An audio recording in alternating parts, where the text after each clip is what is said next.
Previously on SpaceTime Junction, we answered a Craigslist ad for a $600 Donkey Kong machine in semi-working condition, which is Craigslist code for "this arcade cabinet has been to war and came back without a soul."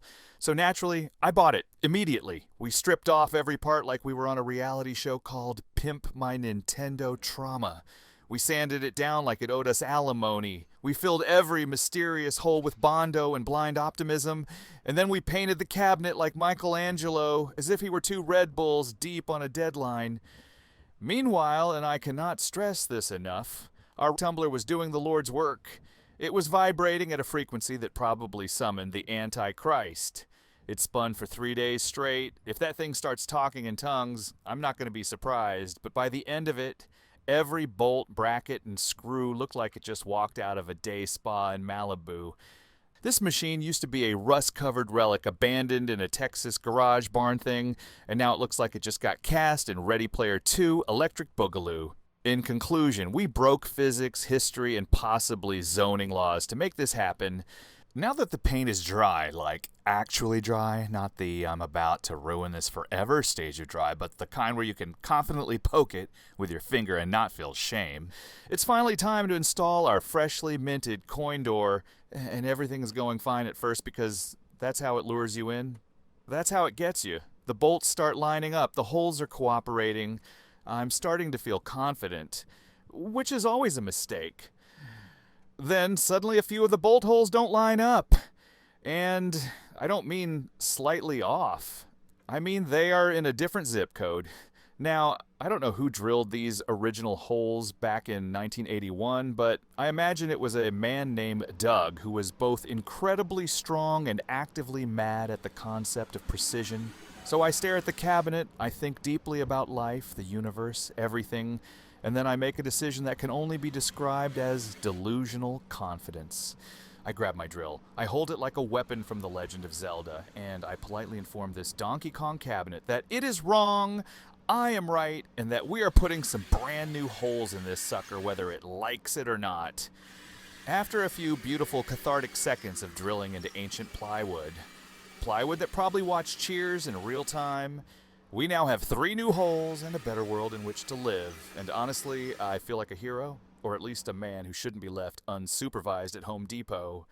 Now that Operation Install Coin Door has been declared a stunning success by absolutely no one but me, it's time to move on to the world's fastest application of an insert coin sticker. I like to center my sticker because I'm classy, and bam, we're done. Just like that. Precision, grace, and the lingering suspicion I put it on upside down. Next up, our janky little control panel and its plastic overlay, which at this point looks like it was dragged behind a truck full of gravel and garbage. I can't tell if it's the decades of grime or the emotional torture it's endured that bothers me more, so let's just call it a draw and move on. We whip out the replacements, a brand new instruction card and a minty fresh plastic overlay that looks like it was cryogenically frozen in 1981 next to Walt Disney's head. And how do we attach these two priceless artifacts of arcade resurrection? That's right, Scotch tape. Because we're professionals, but not that kind of professional. Personally, I prefer whiskey tape. It doesn't hold anything together, but it makes you care less that it fell apart. After a few minutes of furious fidgeting and deeply questioning my life choices, we're done. The new instructions are now forever fused to the underside of the overlay, like a secret message in a bottle. But the bottle is a 300-pound wooden box filled with electricity and glassware. The control panel gets a good cleaning, by which I mean I looked at it, sighed dramatically, and then started scrubbing it harder than Lady Macbeth after a night of sleepwalking. Then it gets hit with not 1, but 2 coats of flat black spray paint because, as we all know, nothing says professional restoration like shaking a rattle can while mumbling to yourself on your patio. And now, it looks brand new! We attempt to place our shiny new plastic overlay onto the control panel. And that's when we discover a fun surprise. The joystick hole on this new overlay? It's tiny. Comically tiny. Like, did a Smurf design this? Tiny. If we're gonna pop off the joystick bat, and yes, that is its real name, I did not make that up, then we're definitely replacing the grungy little washer at its base, because it's gross. It looks like it's been chewed on by a feisty, teething toddler. Luckily, I have a spare red washer left over from when I restored my Mortal Kombat machine, which, fun fact, also smells like Capri Sun. Is it the right washer? Nope. Is it the wrong washer? Technically, yes, but who's going to notice? I mean, besides me and God and Mortal Kombat superfans. Now that we've succeeded yet again, because apparently we're unstoppable superheroes now, let's grab those security screws I mentioned way back in part 1. When we were younger, more innocent, and still believed in things like free time. These screws will stop the local gang of bracket thieves who, yes, do exist. They roam from arcade to arcade, stealing marquee brackets for reasons no one fully understands. Maybe they melt them down for tokens. Maybe they build forts. All I know is not today, weirdos. Not on my watch.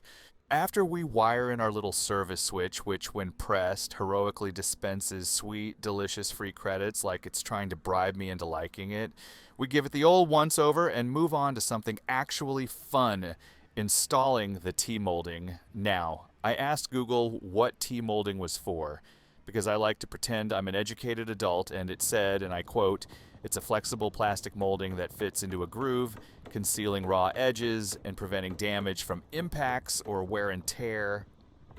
Okay, nerd, but also, correct. And it makes the cabinet look fancy, like if a piece of furniture from IKEA took night classes in showbiz. But the real reason we love T-molding?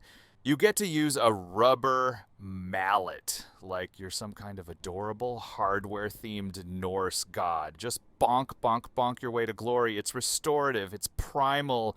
It's like yoga for people who yell at inanimate objects. Does the fun ever stop? And now, in our final act of vintage disobedience, which, by the way, sounds like a crime that only happens at antique malls, we apply the Donkey Kong artwork to the cabinet. Now, this artwork is just like a regular sticker, except this sticker is 3 feet tall and costs $90. As a bonus, it has the emotional fragility of a Victorian widow, and if you mess it up, the ghost of Shigeru Miyamoto will appear and whisper, "You disappoint me." This particular artwork has been sitting in my archives for 5 years, just waiting, watching, plotting. And when I finally tried to peel the backing off, it acted like I was trying to separate conjoined twins with a butter knife. I spared you 10 solid minutes of me pleading with this sticker, and just like that, bam! We got it on there! And it looks super duper cool, which is the technical term for not ruined. Now, for our grand finale, fixing the weird monitor collapse happening on the left side of the screen, we've got a capacitor kit and a dream.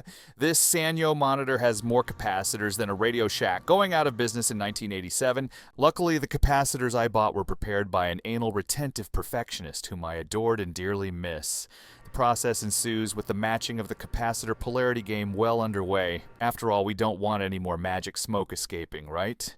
In the end, we've got a slew of crusty old capacitors ready to throw in the trash.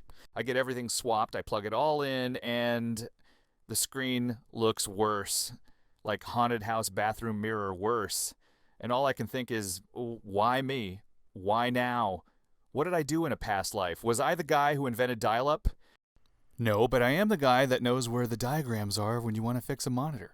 So here we're seeing no sync, and it's saying, are the horizontal and vertical sync working? And it says the horizontal sync is failing. Does the flowing image slow down when you adjust the horizontal hold? So I go and look for the horizontal hold. It's a sideways potentiometer, which I immediately break in pieces accidentally and need a replacement, and this is the replacement. Luckily, I just happen to have them on hand, and oh, look, there it is. It's on my hand, just like I said. I knew it. All right, so I don't know why I keep showing this is the other side. This is the back side, the most beautiful side. It didn't fix it. It didn't change a thing. So we go back and look at the B plus adjustment. And so I'm going to adjust that guy according to the chart. And I broke that one too. Finally got a picture of it being broken because I needed to show my shame. And we have another potentiometer to replace it. There we go. It's nice right there. I'm making sure it's 108 volts right on the button. Let's go see. It's even worse now. All right. So I am kind of thinking that perhaps I should go back to the drawing board. I look at my capacitors, I make sure they're all in the right place. Maybe there was some magic smoke that escaped that I didn't notice, or maybe I wasn't aware of it. I did shake the machine a little bit. I did a little bit of the banging onto the side of the machine, and some of the saying of the "come on, baby, come on," and none of that worked either. So anyway, aside from this being kind of pretty to look at, I took another look at the board. I had to pull it out again, and there were a lot of things that we had to install. So if you look closely, there is a hole that we forgot to fill in with solder. And that is not a good thing to have. And so look at it. Resistor 162, I think, is what it is. Somewhere that means that some voltage wasn't being regulated properly. And so I went and got my soldering iron, soldered it in, and then we have a working game. Yeah, this is amazing. Everything's great, except watch for it. Wait for it. Here it comes. Oh, what was that? Did you see that? It glitched. And if you listen closely, you can hear the flyback make little clicks. Did you hear that? It just clicked.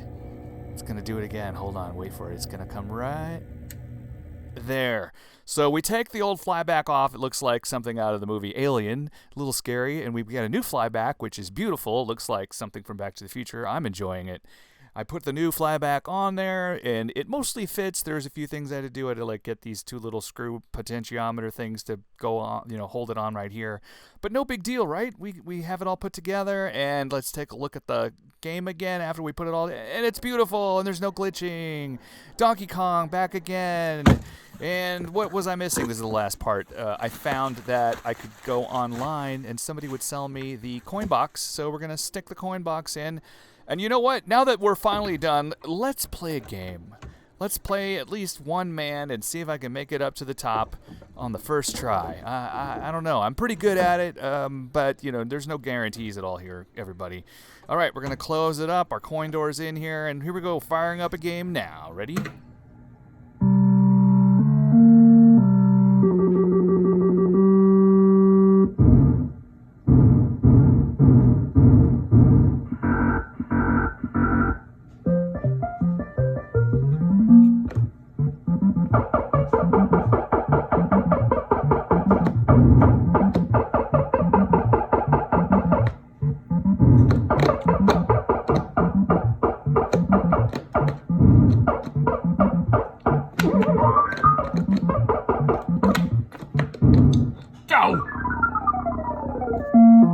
And we're done. If you enjoyed the video, please drop a like. And if you want some more, please subscribe.